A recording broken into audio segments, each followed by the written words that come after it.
नमस्कार दोस्तों, आप लोगों का स्वागत है कृषि हिंदी अकेडमी में। दोस्तों, आज मैं आप लोगों को कक्षा 11 की एनसीईआरटी का अध्याय नंबर 15 पढ़ाऊंगा। दोस्तों, अध्याय का नाम है पृथ्वी पर जीवन।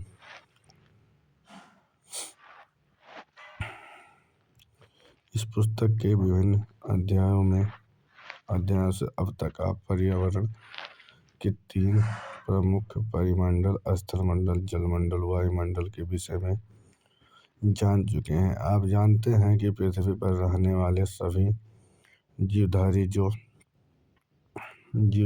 मिलकर जैवमंडल बनाते हैं। ये पर्यावरण के दूसरे मंडलों के साथ पारस्परिक क्रिया करते हैं। जैवमंडल में पृथ्वी पर पाए जाने वाले सभी जीवित घटक शामिल हैं। जैवमंडल सभी पौधों, जंतुओं, प्राणियों, जिनमें पृथ्वी पर रहने वाले सूक्ष्म जीव भी हैं,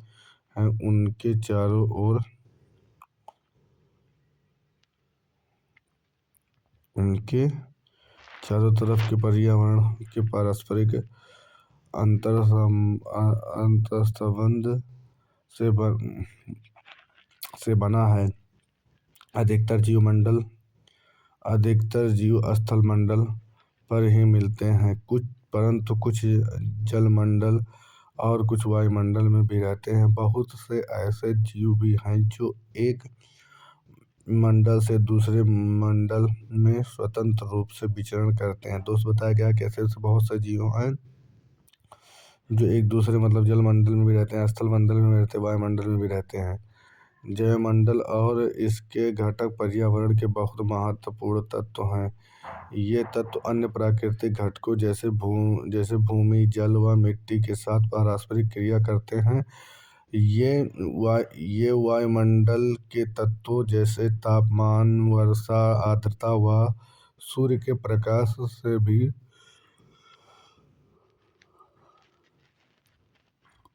प्रभावित होते हैं। जैविक घटकों का भूमि, वायु व जल के साथ पारस्परिक आदान प्रदान जीवों के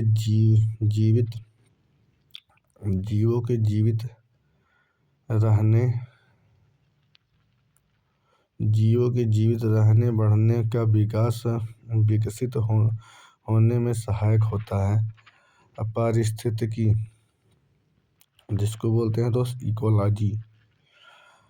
समाचार पत्रों व पत्रिकाओं में आप पारिस्थितिकी व पर्यावरण से संबंधित समस्याओं के विषय में पढ़ चुके होंगे। क्या आपने कभी सोचा है कि इकोलॉजी या पारिस्थितिकी क्या है? जैसा कि आप जानते हैं कि पर्यावरण जैविक व अजैविक तत्वों के मेल से बना है। यह जानना अत्यंत रोचक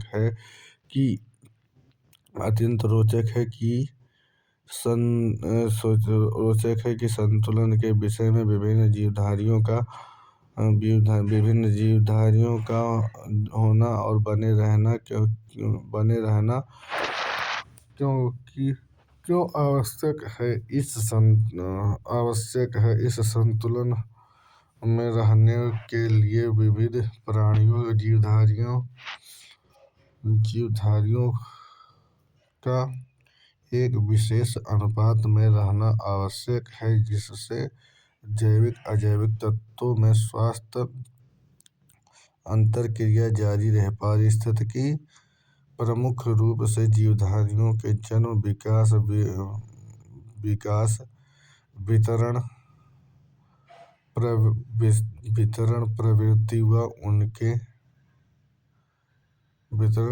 प्रवृत्ति या उनके प्रतिकूल अवस्थाओं में भी जीवित रहने से संबंधित है। पारिस्थितिकी केवल जीवधारियों और उनके आसपास में संबंध का ही अध्ययन नहीं, किसी विशेष क्षेत्र में किसी विशेष समूह में जीवधारियों का भूमि, जल अथवा वायु, अजैविक तत्वों ऐसे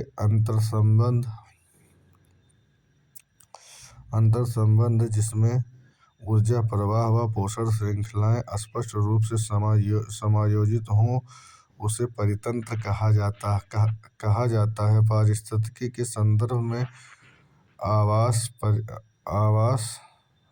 पर्यावरण के भौतिक व रासायनिक कारकों का योग है। विभिन्न प्रकार के पर्यावरण व विभिन्न परिस्थितियों में विभिन्न प्रकार की परितंत्र पाए जाते हैं, जहाँ अलग अलग प्रकार के पौधे व जीव जंतु विकास क्रम द्वारा उस पर्यावरण से अभ्यस्त हो जाते हैं। इस प्रकार के पारिस्थितिक अनुकूलन परितंत्र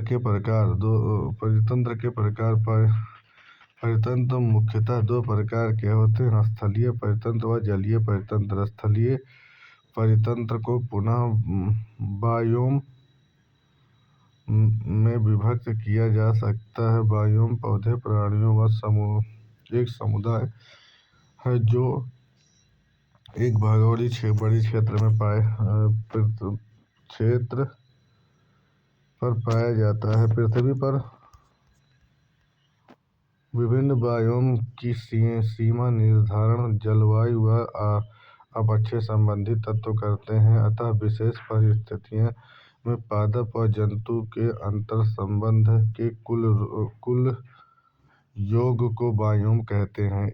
इनमें वर्षा, तापमान, आर्द्रता व मिट्टी संबंधी अवयव भी शामिल होते हैं। संसार के कुछ प्रमुख परितंत्र वन, घास क्षेत्र, मरुस्थल और टुंड्रा परितंत्र हैं। जलीय परितंत्र को समुद्री परितंत्र व ताजे जल के परितंत्र में बांटा जाता है। समुद्री परितंत्र में महासागरीय ज्वारनदमुख प्रवाल भित्ति परितंत्र सीमित है। ताजे जल के परितंत्र में झीलें, तालाब, सरिताएं, कच्छ व दलदल परितंत्र की कार्यप्रणाली का संचालन परितंत्र की संरचना में वह उपलब्ध है जो पौधे, जंतुओं व प्रजातियों का वर्णन सम्मिलित है। यह उनके प्राणियों व पौधे के प्रजातियों के यह उनके इतिहास, वितरण व उनकी संख्या को भी वर्णित करता है। संरचना की दृष्टि से सभी परितंत्र में जैविक व अजैविक कारक होते हैं। जैविक या भौतिक कारकों में तापमान, वर्षा, सूर्य का प्रकाश, आर्द्रता, मृदा की स्थिति व अजैविक या अकार्बनिक तत्व कार्बन डाइऑक्साइड, जल, नाइट्रोजन, कैल्शियम, फास्फोरस, पोटेशियम आदि सम्मिलित हैं। जैविक कारकों में उत्पादक, उपभोक्ता, प्राथमिक, द्वितीय व तृतीय तथा अपघटक सम्मिलित हैं। उत्पादकों में सभी हरे पौधे सम्मिलित हैं जो प्रकाश संश्लेषण की प्रक्रिया द्वारा अपना भोजन बनाते हैं। प्रथम श्रेणी के उपभोक्ता में शाकाहारी जंतु जैसे हिरण, बकरी, चूहे सभी पौधे पर निर्भर जीव शामिल हैं। द्वितीय श्रेणी के उपभोक्ता में सभी मांसाहारी जैसे सांप, बाघ, शेर आदि शामिल हैं। कुछ मांसाहारी जो दूसरे मांसाहारी जीवों पर निर्भर होते हैं उन्हें चरम स्तर के मांसाहारी के रूप में जाना जाता है, जैसे बाघ, नेवला आदि अपघटक। वे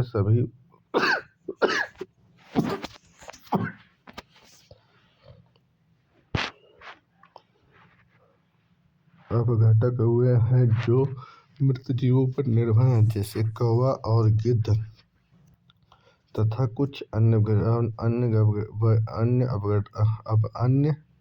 अपघटक जैसे बैक्टीरिया और अन्य सूक्ष्म जीव मृतकों व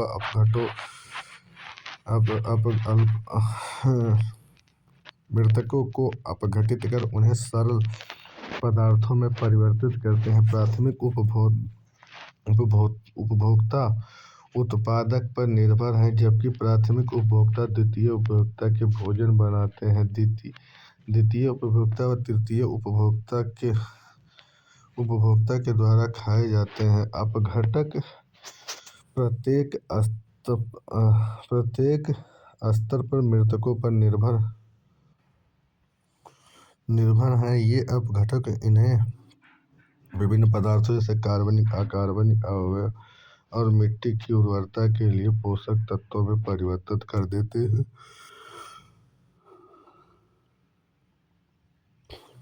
परितंत्र के जीवाणु एक खाद्य श्रृंखला से परस्पर जुड़े हुए होते हैं। उदाहरण के लिए, पौधे पर जीवित रहने वाला एक कीड़ा एक मेढक का भोजन है, जो मेढक सांप का भोजन है और सांप एक बाज द्वारा खा लिया जाता है। यह खाद्य क्रम इस क्रम से एक स्तर से दूसरे स्तर पर ऊर्जा के प्रवाह की खाद्य श्रृंखला कहलाती है। खाद्य श्रृंखला की प्रक्रिया में एक स्तर से दूसरे स्तर पर ऊर्जा के रूपांतरण को ऊर्जा प्रवाह कहते हैं। खाद्य श्रृंखला पृथक अनुक्रम न होकर एक दूसरे से जुड़ी होती है। उदाहरणार्थ, एक चूहा जो अन्य पर निर्भर है, या अनेक द्वितीय उपभोक्ताओं का भोजन है, जो कि तृतीय मांसाहारी अनेक द्वितीय जीवों से अपने भोजन की पूर्ति करते हैं। इस प्रकार प्रत्येक मांसाहारी जीव एक से अधिक प्रकार के शिकारों पर निर्भर करते हैं। परिणाम स्वरूप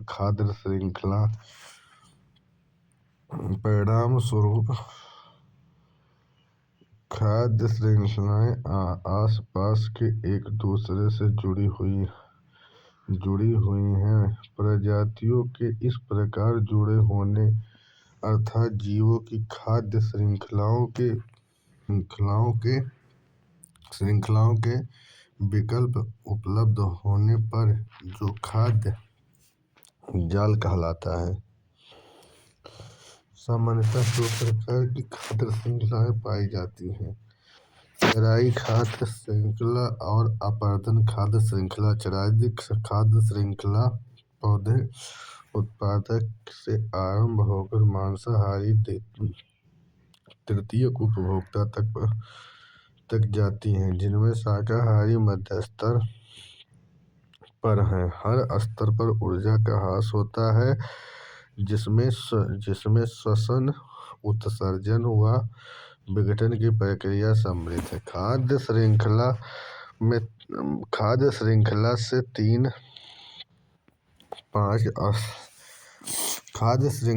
में 3 से 5 स्तर होते हैं और हर स्तर पर ऊर्जा कम होती जाती है। अपर्दन श्रृंखला खाद्य श्रृंखला चराई खाद्य श्रृंखला से प्राप्त मृत पदार्थों पर निर्भर है और इन कार्बनिक पदार्थ का अपघटन सम्मिलित है। बायोम के प्रकार। पिछले अध्याय में आप जाने हैं कि बायोम का अर्थ क्या है। आओ अब हम संसार के कुछ बायोम पहचानें और उन्हें रेखांकित करें। संसार में 5 प्रमुख बायोम इस प्रकार हैं: वन बायोम, मरुस्थलीय बायोम, भूमि, घास भूमि बायोम, जलीय बायोम और उच्च प्रादेशिक बायोम। इनकी विशेषताओं का विस्तार पूर्वक वर्णन सारणी 15.1 में वर्णित है। जैव भूमि रासायनिक चक्र। यह सूर्य ऊर्जा का मूल स्रोत है, जिस पर संपूर्ण जीवन निर्भर है। यही ऊर्जा जैवमंडल में प्रकाश संश्लेषण क्रिया द्वारा जीवन प्रक्रिया आरंभ करती है, जो हर पौधे के लिए भोजन व ऊर्जा का प्रमुख आधार है। प्रकाश संश्लेषण के दौरान कार्बन डाइऑक्साइड ऑक्सीजन व कार्बनिक यौगिक में परिवर्तन होते हैं। धरती पर पहुंचने वाले सूर्य तप का बहुत छोटा भाग 0% फ्रीक्वेंस संश्लेषण प्रक्रिया में काम आता है। इसका आधे से अधिक भाग पौधे की श्वसन विसर्जन क्रिया में और शेष भाग अस्थायी रूप से पौधे के अन्य भागों में संचालित हो जाता है। पृथ्वी पर जीवन विविध प्रकार के जीवित जीवों में पाया जाता है। जीवधारी विविध प्रकार के पारिस्थितिकीय अंतर संबंधों पर जीवित हैं। जीवधारी बहुलता, दोस्तों आप लोग देख लीजिएगा। बहुलता व विविधता में ही जिंदा रह सकते हैं। इसमें अर्थात जीवित रहने की प्रक्रिया विविध प्रवाह जैसे ऊर्जा, जल, पोषक तत्वों की पारिस्थितिकी सम्मिलित होते हैं। इनकी उपलब्धता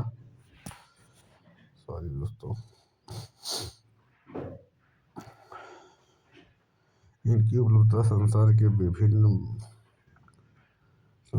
विभिन्न भागों में भिन्न है। यह निर्भरता क्षेत्रीय होने के साथ साथ सामयिक अर्थात वर्ष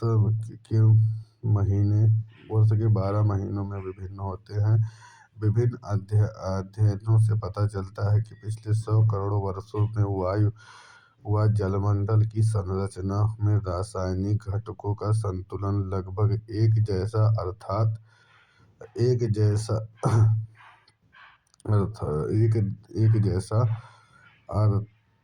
अर्थात बदलाव रहित है। रासायनिक तत्वों का यह संतुलन पौधे व प्राणी ऊतकों से होने वाली चक्रीय प्रवाह के द्वारा बना रहता है।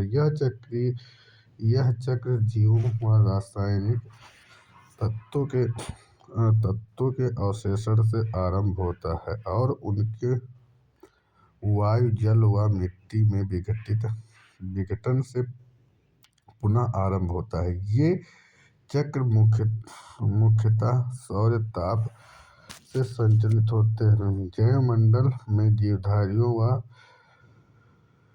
पर्यावरण के बीच रासायनिक तत्वों के चक्रीय प्रवाह पर जैव भूमि रासायनिक चक्र कहते हैं। बायो का अर्थ है कि जीव तथा पृथ्वी ज्यों का त्यों पृथ्वी पर उपस्थित चट्टानें मिट्टी, वायु, जल से हैं। जैव भूमि रासायनिक चक्र दो प्रकार के हैं, एक गैसीय और दूसरा तलछटी चक्र। गैसीय चक्र पदार्थ का मुख्य भंडार स्रोत वायुमंडल व संसार के तलछटी चक्र के प्रमुख भंडार हैं। पृथ्वी की भूप्रकृति पर पाई जाने वाली मिट्टी, तलछट व अन्य चट्टानें हैं। जल चक्र सभी जीवधारी जीवमंडल, स्थलमंडल व जलमंडल एक चक्र बनाए रखते हैं जो तरल, गैस व ठोस अवस्था में है। इसे जलीय चक्र कहा जाता है। जल चक्र के लिए अध्याय 13 कार्बन चक्र सभी जीवधारियों में कार्बन पाया जाता है। यह सभी कार्बनिक यौगिक का मूल तत्व है। जैवमंडल में असंख्य कार्बन यौगिक के रूप में जीवों में विद्यमान है। कार्बन चक्र कार्बन डाइऑक्साइड का परिवर्तित रूप है। यह परिवर्तन पौधे में संश्लेषण प्रक्रिया द्वारा कार्बन डाइऑक्साइड यौगिक द्वारा आरंभ होता है। इस प्रक्रिया में कार्बोहाइड्रेट व ग्लूकोज बनता है जो कार्बनिक यौगिक जैसे स्टार्च, सेलुलोज, सुक्रोज के रूप में पौधे में संचालित हो जाता है। कार्बोहाइड्रेट कुछ भाग सीधे पौधे में जैविक क्रियाओं में प्रयोग में होता है। इस प्रक्रिया में इस प्रक्रिया के पौधे विघटन से पौधे के पत्तों व जड़ों द्वारा कार्बन डाइऑक्साइड गैस मुक्त होते हैं। शेष कार्बोहाइड्रेट जो पौधे की जैविक क्रिया में युक्त नहीं होते हैं वे पौधे के ऊतकों में संचलित हो जाते हैं। ये पौधे या तो शाकाहारी के भोजन बनाते हैं या अन्य सूक्ष्म जीवों द्वारा विघटित हो जाते हैं। शाकाहारी का भोजन बनते हैं दोस्त। शाकाहारी उपभोग किए गए कार्बोहाइड्रेट्स को कार्बन डाइऑक्साइड में परिवर्तित करते हैं और श्वसन क्रिया द्वारा वायुमंडल में छोड़ते हैं। इनमें शेष कार्बोहाइड्रेट्स व जंतुओं के मरने व सूक्ष्म जीवों के अपघटन करते हैं। सूक्ष्म जीवाणुओं द्वारा कार्बोहाइड्रेट ऑक्सीजन की प्रक्रिया द्वारा कार्बन डाइऑक्साइड में परिवर्तित होकर पुनः वायुमंडल में आ जाती है। ऑक्सीजन चक्र प्रकाश संश्लेषण की प्रक्रिया का प्रमुख सहपरिणाम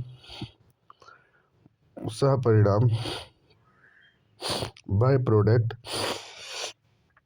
ऑक्सीजन है जो कार्बोहाइड्रेट के ऑक्सीकरण में सम्मिलित है, जिससे ऊर्जा कार्बन डाइऑक्साइड व जल विमुख होते हैं। ऑक्सीजन चक्र ही जटिल प्रक्रिया है। बहुत से रासायनिक तत्वों और सम्मिश्रणों में ऑक्सीजन पाई जाती है व यह नाइट्रोजन के साथ मिलकर नाइट्रेट बनाती है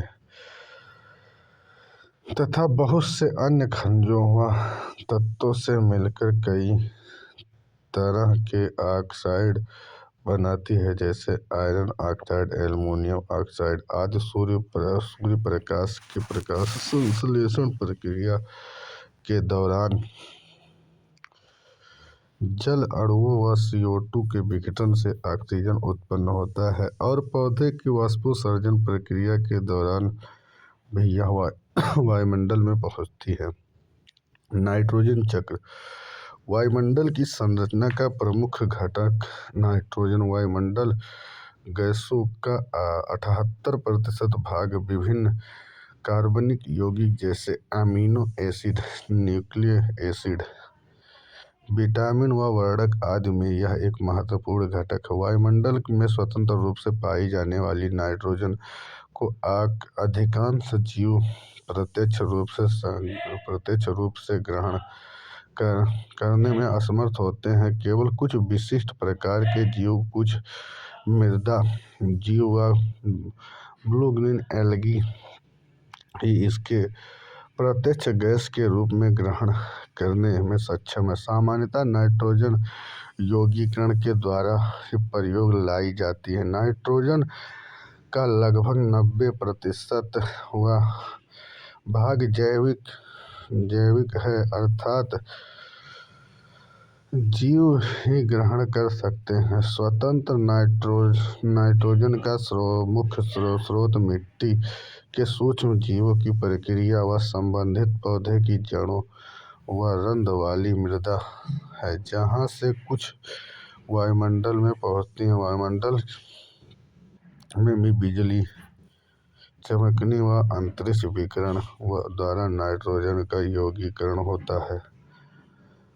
महासागरों के कुछ समुद्री जीव भी इस यौगीकरण करते हैं। वायुमंडल में नाइट्रोजन के इस तरह यौगिक के रूप में उपलब्ध होने पर हरे पौधे इसका स्वर्गीकरण होते हैं। शाकाहारी जंतुओं द्वारा इन पौधे के खाने पर इनका नाइट्रोजन कुछ भाग उनमें चला जाता है, जो मृत पौधे व जानवरों के नाइट्रोजनी अपशिष्ट मिट्टी में उपस्थित बैक्टीरिया द्वारा नाइट्राइट में परिवर्तित हो जाते हैं। कुछ जीव नाइट्रोजन को नाइट्रेट में परिवर्तित करने में सक्षम होते हैं व पुनः हरे पौधे द्वारा नाइट्रोजन यौगीकरण हो जाते हैं। कुछ अन्य प्रकार के जीवाणु इन नाइट्रेट को पुनः स्वतंत्र नाइट्रोजन में परिवर्तित करने में सक्षम होते हैं। इस प्रक्रिया को डी नाइट्रीकरण कहा जाता है। जैवमंडल में मुख्य रूप से रासायनिक तत्वों कार्बन डाइऑक्साइड, नाइट्रोजन और हाइड्रोजन के अतिरिक्त पौधे व प्राणी जीव के लिए अत्यधिक महत्व बहुत से अन्य खनिज मिलते हैं। जीवधारियों के लिए आवश्यक ये है कि खनिज पदार्थ प्राथमिक तौर पर अकार्बनिक रूप में मिलते हैं, जो फास्फोरस, सल्फर, कैल्शियम और पोटेशियम प्रायः ये घुलनशील लवणों के मिट्टी के रूप में है। ये झील में अथवा नदियों व समुद्री जल में पाए जाते हैं। जब घुलनशील लवणों का जल चक्र सम्मिलित हो जाते हैं, तब ये अपक्षय प्रक्रिया द्वारा पृथ्वी के ऊपर पट्टी पर और फिर बाद में समुद्र तल पर पहुंच जाते हैं। अन्य लवण तलछट के रूप में धरातल पर पहुंचते हैं और कुछ अपक्षय के चक्र में शामिल हो जाते हैं। सभी जानवरों अपने पर्यावरणीय घुलनशील अवस्था में उपस्थित खनिज लवणों से ही अपनी खनिजों की आवश्यकताओं को पूरा करते हैं। कुछ अन्य जंतुओं, पौधों व प्राणियों के भक्षण से इन खनिजों को प्राप्त करते हैं। जीवधारियों की मृत्यु के बाद खनिज में अपघटित व प्रवाहित होकर मिट्टी जल में मिल जाती है।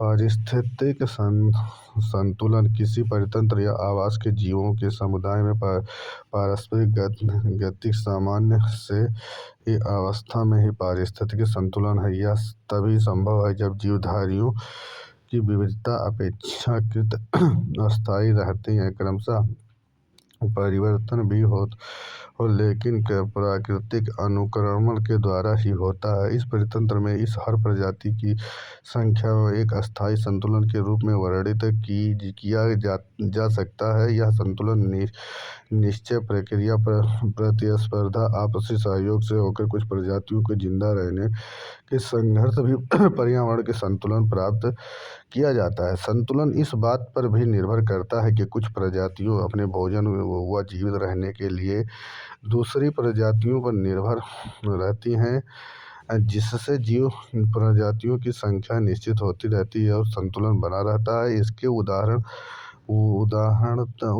विशाल घास के मैदान मिलते हैं, जहाँ शाकाहारी जंतु हिरण, जेब्रा, भैंसा आदि अत्यधिक संख्या में रहते हैं। दूसरी तरफ मांसाहारी बाघ, शेर अधिक नहीं होते हैं और शाकाहारियों के शिकार पर निर्भर होते हैं, अतः इनकी संख्या नियंत्रण रहती है। पौधे की पारिस्थितिक संतुलन के बदलाव के कारण जैसे वनों की प्रारंभिक प्रजातियों में कई व्यवधान, जैसे स्थानकारी कृषि, वनों को साफ करने और प्रजातियों के वितरण में बदलाव आता है। यह परिवर्तन प्रतिस्पर्धा के कारण है, जहाँ द्वितीय वर्गीय प्रजाति जैसे घास, बांस, चीड़ आदि के वृक्ष प्रारंभिक खनिजों के स्थान पर उगते हैं और प्रारंभिक वनों की संरचना में बदल लेते हैं। यही अनुक्रमण कहलाता है। पारिस्थितिक संतुलन के कारण नई प्रजातियों का आगमन, प्राकृतिक विपदाएं में मानव जनित कारक भी है। मनुष्य के हस्तक्षेप